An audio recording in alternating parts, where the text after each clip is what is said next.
Keluaran pasal 22. Peraturan tentang jaminan harta sesama manusia.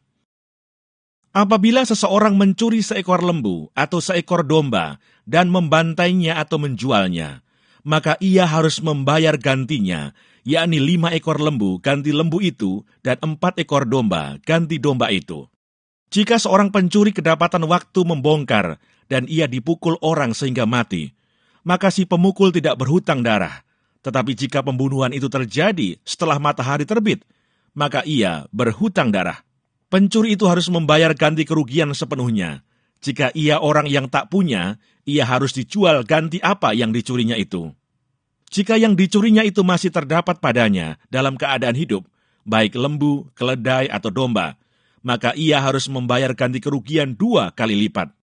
Apabila seseorang menggembalakan ternaknya di ladangnya atau di kebun anggurnya, dan ternak itu dibiarkannya berjalan lepas, sehingga makan habis ladang orang lain, maka ia harus memberikan hasil yang terbaik dari ladangnya sendiri, atau hasil yang terbaik dari kebun anggurnya sebagai ganti kerugian. Apabila ada api dinyalakan, dan api itu menjilat semak duri, tetapi tumpukan gandum atau gandum yang belum dituai, atau seluruh ladang itu ikut juga dimakan api, maka orang yang menyebabkan kebakaran itu harus membayar ganti kerugian sepenuhnya. Apabila seseorang menitipkan kepada temannya uang atau barang, dan itu dicuri dari rumah orang itu, maka jika pencuri itu terdapat, ia harus membayar ganti kerugian 2 kali lipat. Jika pencuri itu tidak terdapat, maka tuan rumah harus pergi menghadap Allah untuk bersumpah bahwa ia tidak mengulurkan tangannya mengambil harta kepunyaan temannya. Dalam tiap-tiap perkara pertengkaran harta, baik tentang seekor lembu, tentang seekor keledai, tentang seekor domba, tentang sehelai pakaian, baik tentang barang apapun yang kehilangan, kalau seorang mengatakan, inilah kepunyaanku, maka perkara kedua orang itu harus dibawa ke hadapan Allah.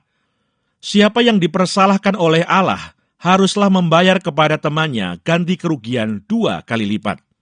Apabila seseorang menitipkan kepada temannya seekor keledai, atau lembu, atau seekor domba, atau binatang apapun, dan binatang itu mati, atau patah kakinya, atau dihalau orang dengan kekerasan, dengan tidak ada orang yang melihatnya, maka sumpah di hadapan Tuhan harus menentukan di antara kedua orang itu, apakah ia tidak mengulurkan tangannya mengambil harta kepunyaan temannya, dan pemilik harus menerima sumpah itu, dan yang lain itu tidak usah membayar ganti kerugian. Tetapi jika binatang itu benar-benar dicuri orang daripadanya, maka ia harus membayar ganti kerugian kepada pemilik. Jika binatang itu benar-benar diterkam oleh binatang buas, maka ia harus membawanya sebagai bukti. Tidak usah ia membayar ganti binatang yang diterkam itu. Apabila seseorang meminjam seekor binatang dari temannya, dan binatang itu patah kakinya atau mati, ketika pemiliknya tidak ada di situ, maka ia harus membayar ganti kerugian sepenuhnya. Tetapi jika pemiliknya ada di situ, maka tidak usahlah ia membayar ganti kerugian. Jika binatang itu disewa, maka kerugian itu telah termasuk dalam sewa. Apabila seseorang membujuk seorang anak perawan yang belum bertunangan dan tidur dengan dia, maka haruslah ia mengambilnya menjadi istrinya dengan membayar mas kawin. Jika ayah perempuan itu sungguh-sungguh menolak memberikannya kepadanya, maka ia harus juga membayar perak itu sepenuhnya, sebanyak mas kawin anak perawan. Peraturan tentang dosa yang keji. Seorang ahli sihir perempuan janganlah engkau biarkan hidup. Siapapun yang tidur dengan seekor binatang, pastilah ia dihukum mati. Siapa yang mempersembahkan korban kepada Allah, kecuali kepada Tuhan sendiri, haruslah ia ditumpas. Peraturan tentang orang-orang yang tidak mampu.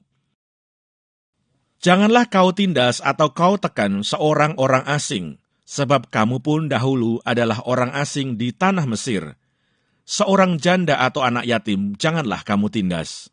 Jika engkau memang menindas mereka ini, tentulah aku akan mendengarkan seruan mereka, jika mereka berseru-seru kepadaku dengan nyaring. Maka murkaku akan bangkit, dan aku akan membunuh kamu dengan pedang, sehingga istri-istrimu menjadi janda, dan anak-anakmu menjadi yatim. Jika engkau meminjamkan uang kepada salah seorang dari umatku, orang yang miskin di antara kamu, maka janganlah engkau berlaku sebagai seorang penagih hutang terhadap dia. Janganlah kamu bebankan bunga uang kepadanya. Jika engkau sampai mengambil jubah temanmu sebagai gadai, maka haruslah engkau mengembalikannya kepadanya sebelum matahari terbenam, sebab hanya itu saja penutup tubuhnya, itulah pemalut kulitnya. Pakai apakah ia pergi tidur? Maka apabila ia berseru-seru kepadaku, aku akan mendengarkannya, sebab aku ini pengasih. Berbagai-bagai peraturan. Janganlah engkau mengutuki Allah, dan janganlah engkau menyumpahi seorang pemuka di tengah-tengah bangsamu. Janganlah lalai mempersembahkan hasil gandummu dan hasil anggurmu. Yang sulung dari anak-anakmu lelaki, haruslah kau persembahkan kepadaku. Demikian juga harus kau perbuat dengan lembu sapimu dan dengan kambing dombamu. 7 hari lamanya anak-anak binatang itu harus tinggal pada induknya. Tetapi pada hari yang ke-8, haruslah kau persembahkan binatang-binatang itu kepadaku. Haruslah kamu menjadi orang-orang kudus bagiku. Daging ternak yang diterkam di padang oleh binatang buas, janganlah kamu makan, tetapi haruslah kamu lemparkan kepada anjing. Keluaran pasal 23. Peraturan tentang hak-hak manusia. Janganlah engkau menyebarkan kabar bohong. Janganlah engkau membantu orang yang bersalah dengan menjadi saksi yang tidak benar.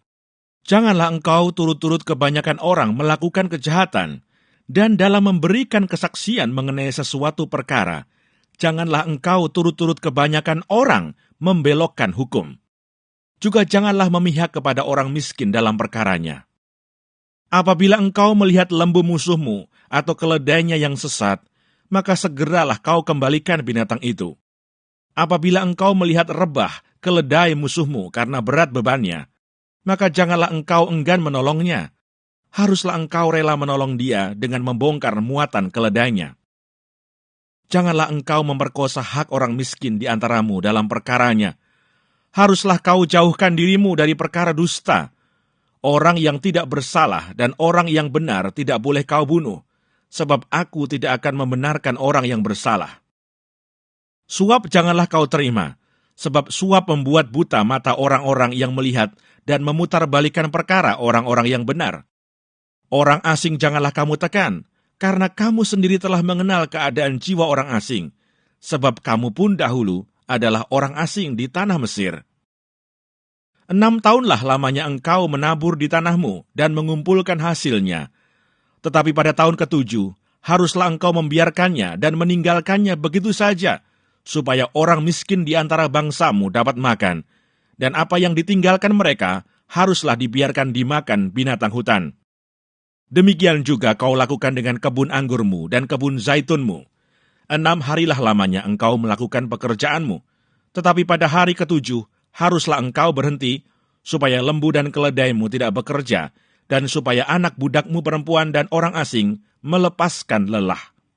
Dalam segala hal yang kufirmankan kepadamu, haruslah kamu berawas-awas.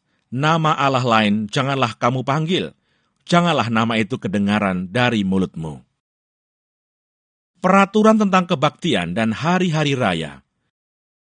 3 kali setahun haruslah engkau mengadakan perayaan bagiku. Hari raya roti tidak beragi haruslah kau pelihara. 7 hari lamanya engkau harus makan roti yang tidak beragi, seperti yang telah kuperintahkan kepadamu pada waktu yang ditetapkan dalam bulan Abib. Sebab dalam bulan itulah engkau keluar dari Mesir, tetapi janganlah orang menghadap ke hadiratku dengan tangan hampa. Kau peliharalah juga hari raya menuai, yakni menuai buah bungaran dari hasil usahamu menabur di ladang. Demikian juga hari raya pengumpulan hasil pada akhir tahun, apabila engkau mengumpulkan hasil usahamu dari ladang. 3 kali setahun semua orangmu yang laki-laki harus menghadap ke hadirat Tuhanmu, Tuhan. Janganlah kau persembahkan darah korban sembelihan yang kepadaku beserta sesuatu yang beragi, dan janganlah lemak korban hari rayaku bermalam sampai pagi. Yang terbaik dari buah bungaran hasil tanahmu, haruslah kau bawa ke dalam rumah Tuhan Allahmu. Janganlah kau masak anak kambing dalam susu induknya. Janji dan teguran kepada Israel. Sesungguhnya aku mengutus seorang malaikat berjalan di depanmu untuk melindungi engkau di jalan dan untuk membawa engkau ke tempat yang telah kusediakan. Jagalah dirimu di hadapannya dan dengarkanlah perkataannya. Janganlah engkau mendurhaka kepadanya, sebab pelanggaranmu tidak akan diampuninya, sebab namaku ada di dalam dia. Tetapi jika engkau sungguh-sungguh mendengarkan perkataannya dan melakukan segala yang kufirmankan, maka aku akan memusuhi musuhmu dan melawan lawanmu. Sebab malaikatku akan berjalan di depanmu dan membawa engkau kepada orang Amori, orang Het, orang Feris, orang Kanaan, orang Hevi, dan orang Yebus, dan aku akan melenyapkan mereka. Janganlah engkau sujud menyembah kepada Allah mereka atau beribadah kepadanya, dan janganlah engkau meniru perbuatan mereka. Tetapi haruslah engkau memusnahkan sama sekali patung-patung berhala buatan mereka, dan tugu-tugu berhala mereka haruslah kau remukkan sama sekali. Tetapi kamu harus beribadah kepada Tuhan Allahmu, maka Ia akan memberkati roti makananmu dan air minumanmu, dan aku akan menjauhkan penyakit dari tengah-tengahmu. Tidak akan ada di negerimu perempuan yang keguguran atau mandul. Aku akan menggenapkan tahun umurmu. Kengerian terhadap aku akan kukirimkan mendahului engkau. Aku akan mengacaukan semua orang yang kau datangi, dan aku akan membuat semua musuhmu lari membelakangi engkau. Lagi aku akan melepaskan tabuhan mendahului engkau, sehingga binatang-binatang itu menghalau orang Hewi, orang Kanaan, dan orang Het itu dari depanmu. Aku tidak akan menghalau mereka dari depanmu dalam 1 tahun, supaya negeri itu jangan menjadi sepi, dan segala binatang hutan jangan bertambah banyak melebihi engkau. Sedikit demi sedikit, aku akan menghalau mereka dari depanmu, sampai engkau beranak cucu sedemikian, hingga engkau dapat memiliki negeri itu. Aku akan menentukan batas daerahmu dari Laut Teberau sampai Laut Filistin, dan dari padang gurun sampai sungai Efrat. Sebab aku akan menyerahkan penduduk negeri itu ke dalam tanganmu, sehingga engkau menghalau mereka dari depanmu. Janganlah mengadakan perjanjian dengan mereka, ataupun dengan Allah mereka. Mereka tidak akan tetap diam di negerimu, supaya mereka jangan membuat engkau berdosa kepadaku, dengan beribadah kepada Allah mereka, sebab tentulah hal itu menjadi jerat bagimu. Keluaran pasal 24. Upacara pengikatan perjanjian antara Tuhan dengan bangsa Israel. Berfirmanlah ia kepada Musa, "Naiklah menghadap Tuhan, engkau dan Harun, Nadab dan Abihu, dan 70 orang dari para tua-tua Israel, dan sujudlah kamu menyembah dari jauh." Hanya Musa sendirilah yang mendekat kepada Tuhan, tetapi mereka itu tidak boleh mendekat, dan bangsa itu tidak boleh naik bersama-sama dengan dia. Lalu datanglah Musa dan memberitahukan kepada bangsa itu segala firman Tuhan dan segala peraturan itu. Maka seluruh bangsa itu menjawab serentak, "Segala firman yang telah diucapkan Tuhan itu akan kami lakukan." Lalu Musa menuliskan segala firman Tuhan itu. Keesokan harinya, pagi-pagi didirikannya lah mezbah di kaki gunung itu, dengan 12 tugu sesuai dengan ke-12 suku Israel. Kemudian disuruhnyalah orang-orang muda dari bangsa Israel. Maka mereka mempersembahkan kurban bakaran dan menyembelih lembu-lembu jantan sebagai korban keselamatan kepada Tuhan. Sesudah itu Musa mengambil sebagian dari darah itu, lalu ditaruhnya ke dalam pasu, sebagian lagi dari darah itu disiramkannya pada mezbah itu. Diambilnyalah kitab perjanjian itu, lalu dibacakannya dengan didengar oleh bangsa itu, dan mereka berkata, "Segala firman Tuhan akan kami lakukan, dan akan kami dengarkan." Kemudian Musa mengambil darah itu dan menyiramkannya pada bangsa itu serta berkata, "Inilah darah perjanjian yang diadakan Tuhan dengan kamu, berdasarkan segala firman ini." Dan naiklah Musa dengan Harun, Nadab dan Abihu, dan 70 orang dari para tua-tua Israel. Lalu mereka melihat Allah Israel, kakinya berjejak pada sesuatu yang buatannya seperti lantai dari batu nilam, dan yang terangnya seperti langit yang cerah. Tetapi kepada pemuka-pemuka orang Israel itu, tidaklah diulurkannya tangannya. Mereka memandang Allah, lalu makan dan minum. Musa di Gunung Sinai. Tuhan berfirman kepada Musa, "Naiklah menghadap aku ke atas gunung, dan tinggallah di sana. maka aku akan memberikan kepadamu loh batu, yakni hukum dan perintah yang telah kutuliskan untuk diajarkan kepada mereka. Lalu bangunlah Musa dengan Yosua abdinya, maka naiklah Musa ke atas gunung Allah itu. Tetapi kepada para tua-tua itu ia berkata, tinggallah di sini menunggu kami, sampai kami kembali lagi kepadamu. Bukankah Harun dan Nur ada bersama-sama dengan kamu? Siapa yang ada perkaranya, datanglah kepada mereka. Maka Musa mendaki gunung dan awan itu menutupinya. Kemuliaan Tuhan diam di atas gunung Sinai, dan awan itu menutupinya 6 hari lamanya. Pada hari ke-7 dipanggilnyalah Musa dari tengah-tengah awan itu. Tampaknya kemuliaan Tuhan sebagai api yang menghanguskan di puncak gunung itu pada pemandangan orang Israel. Masuklah Musa ke tengah-tengah awan itu dengan mendaki gunung itu. Lalu tinggallah ia di atas gunung itu 40 hari dan 40 malam lamanya.